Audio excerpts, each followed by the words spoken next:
दोस्तों क्या आपको पता है कि आप बॉल पेन से लिखी हुई चीज को भी इजीली इरेज कर सकते हैं? और क्या आप जानते हैं कि स्टेपलर के नीचे ये सीक्रेट प्लेस क्यों होती है? प्लस क्या आपने कभी सोचा है कि एल्यूमिनियम फॉइल में खाना गर्म क्यों रहता है और सर्दियों में हमारी एड़ियां क्यों फट जाती हैं? वेल, आज की इस वीडियो में मैं आपको ऐसे धमाकेदार फैक्ट्स बताऊंगा जो आपको और भी ज्यादा स्मार्ट बना देंगे। तो शुरू करते हैं अपना काउंटडाउन। दोस्तों आप सबने अक्सर नोट किया होगा कि बाज लोगों की सोते वक्त मुंह से राल टपकना शुरू हो जाती है।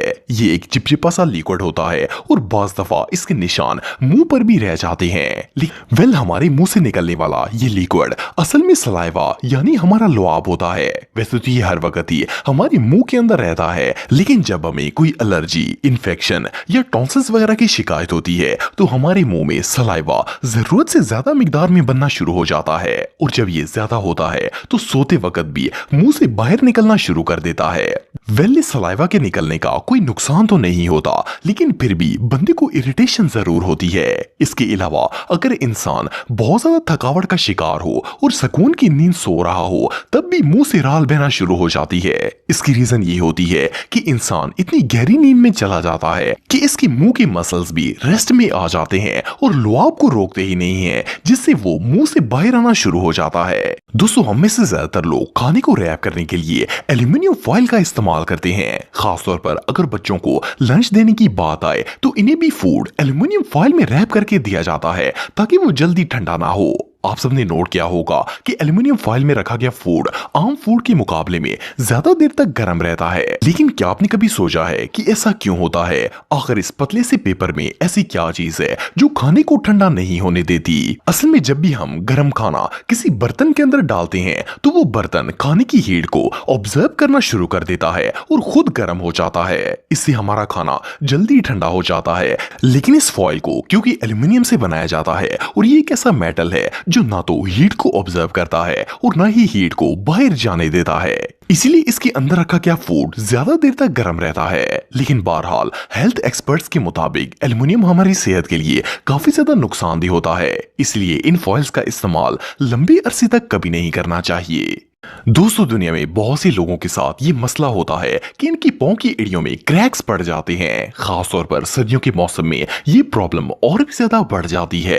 लेकिन क्या आपको पता है कि पांव की एड़ियां फटने की असल वजह क्या होती है और ज्यादातर ये सर्दियों के मौसम में ही क्यों फटती हैं? वेल, आपको जानकर हैरानगी होगी कि हमारी एड़ियां फटने की मेन रीजन डिहाइड्रेशन होती है। जो लोग पानी कम पीते हैं इनकी स्किन पानी की कमी की वजह से बहुत ज्यादा ड्राई हो जाती है और जब पांव की एड़ियां ड्राई होती हैं तो इन एड़ियों पर हमारी बॉडी का पूरा वेट पड़ने की वजह से इनकी स्किन फटना शुरू हो जाती है। सर्दियों के मौसम में एड़ियां इसलिए ज्यादा क्रैक होती हैं क्योंकि सर्दी में हमारी स्किन गर्मियों के मुकाबले में ज्यादा ड्राई हो जाती है, इसलिए हम लोशन वगैरह यूज करते हैं। पर इस खुश्क मौसम की वजह से एड़ियां फटने के चांसेस ज्यादा हो जाते हैं। लेकिन अगर आप अपनी हील्स को मॉइस्चराइज रखते हैं और ज्यादा से ज्यादा पानी का इस्तेमाल करते हैं तो इस प्रॉब्लम से बचा जा सकता है। दोस्तों अगर बूट से आने वाली स्मेल की बात की जाए तो ये बात तो हम सब जानते हैं कि शूज में से स्मेल हमारी पांव के पसीने और बैक्टीरिया की वजह से आती है। लेकिन क्या आपको पता है कि एक छोटी सी ट्रिक यूज करके आप इस गंदी और बदबूदार स्मेल से बच सकते हैं? वेल, इसका एक बहुत ही सिंपल सा सोल्यूशन है और वो ये है कि आप टी बैग लेकर इसे अपने जूतों के अंदर रख दें। असल में टी बैग हमारे जूतों की स्मेल और मॉइस्चर दोनों चीजों को ऑब्जर्व कर लेता है, जिससे वो बदबू बिल्कुल खत्म हो जाती है। लेकिन इससे भी इंटरेस्टिंग बात यह है कि अगर टी बैग से भी सॉक्स की स्मेल खत्म ना हो रही हो तो फिर इनके अंदर सिलिकॉन जेल रखने से ये बदबू मुकम्मल तौर पर खत्म की जा सकती है। ये आइडिया वाकई में बहुत यूजफुल है। दोस्तों आप सबने कभी ना कभी स्टेपलर का इस्तेमाल जरूर किया होगा। ज्यादातर लोगों को लगता है कि स्टेपलर के सिर्फ दो ही पार्ट्स होते हैं, एक वो जहां पर इसकी पिन्स डालते हैं और दूसरा जहां से वो पिन्स प्रेस होकर बाहर आती हैं और पेपर को स्टेपल करती हैं। लेकिन क्या आपको पता है कि इन दोनों कंपोनेंट्स के अलावा स्टेपलर के अंदर एक सीक्रेट पार्ट भी मौजूद होता है? हम में से मोस्टली लोग इस पर ध्यान नहीं देते, लेकिन अगर आप स्टेपलर को उल्टा करके इसके नीचे मौजूद लिड को उतारेंगे तो आपको पता चलेगा कि इसके अंदर बाकायदा स्पेस मौजूद होती है। असल में ये जगह स्टेपलर की एक्स्ट्रा पिन्स रखने के लिए बनाई जाती है ताकि अगर काम के दौरान पिन्स खत्म हो जाएं तो इन्हें ढूंढना ना पड़े और इस जगह से निकालकर इन्हें इजीली यूज किया जा सके। वेल, स्टेपलर का ये हिडन फीचर वाकई में बहुत यूजफुल है।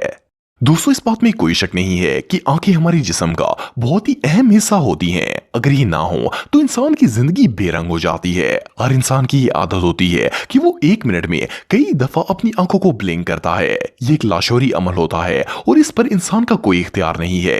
लेकिन फिर भी क्या आपने कभी सोचा है कि हम बार बार अपनी आंखों को ब्लिंक क्यों करते हैं? वेल, इसके पीछे एक खास रीजन होती है। असल में हमारी आंखों को प्रॉपरली ऑपरेट करने के लिए ऑक्सीजन की जरूरत होती है और इन्हें ऑक्सीजन इसी वक्त मिलती है जब हम आंखों को बंद करके दोबारा खोलते हैं। आई ब्लिंक करने का एक और फायदा यह भी होता है कि इससे हमारी आंखों की नमी भी बरकरार रहती है।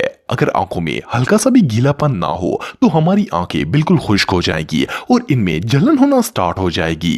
प्लस इससे सब कुछ धुंधला भी नजर आता है। एक और फैक्ट ये भी है कि जितनी दफा हम अपनी आंखें बंद करते हैं इतनी दफा ये साफ भी होती रहती हैं। वेल, इससे पता चलता है कि आंखें ब्लिंक करना हमारे लिए कितना इंपॉर्टेंट होता है। दोस्तों, आप सब लोग पिज्जा तो खाते होंगे। ऑफ कोर्स ये एक ऐसा फूड आइटम है जो हर किसी को ही पसंद होता है। नॉर्मली हम लोग पिज्जा को टेबल पर या किसी फ्लैट जगह पर रख कर खाते हैं। लेकिन क्या आपको पता है कि पिज्जे के बॉक्स में एक हिडन फीचर छुपा होता है? वेल, जब भी हम कहीं पर पिज्जा ऑर्डर करते हैं तो वो हमें एक खास किस्म के बॉक्स में पैक करके पिज्जा देते हैं। आप सबने नोट किया होगा कि इस बॉक्स की शेप काफी ज्यादा अनयूजुअल होती है।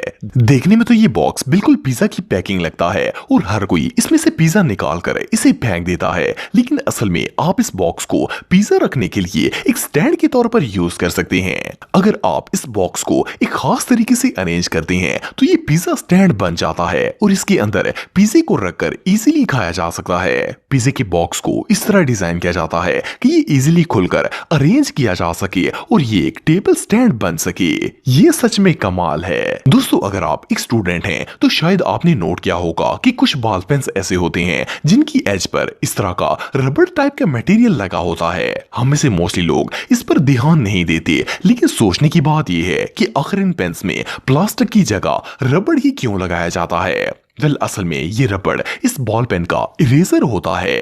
अगर इस तरह की पेन से राइटिंग के दौरान आपसे कोई मिस्टेक हो जाए तो आप इस इरेजर की मदद से इसे इजीली रब करके दोबारा भी लिख सकते हैं। नॉर्मल बॉल पेन्स के अंदर ये फीचर नहीं होता, लेकिन इस बॉल पेन की इंक को एक खास मटेरियल से बनाया जाता है जो कि रिमूवेबल होती है। इसके पीछे लगे रबड़ की मदद से आप इस पेन से लिखी हुई किसी भी चीज को इजीली इरेज कर सकते हैं। ये दोनों चीजें सेम लेड पेंसिल और इसके पीछे लगे इरेजर की तरह काम करती हैं। ये सच में कमाल है।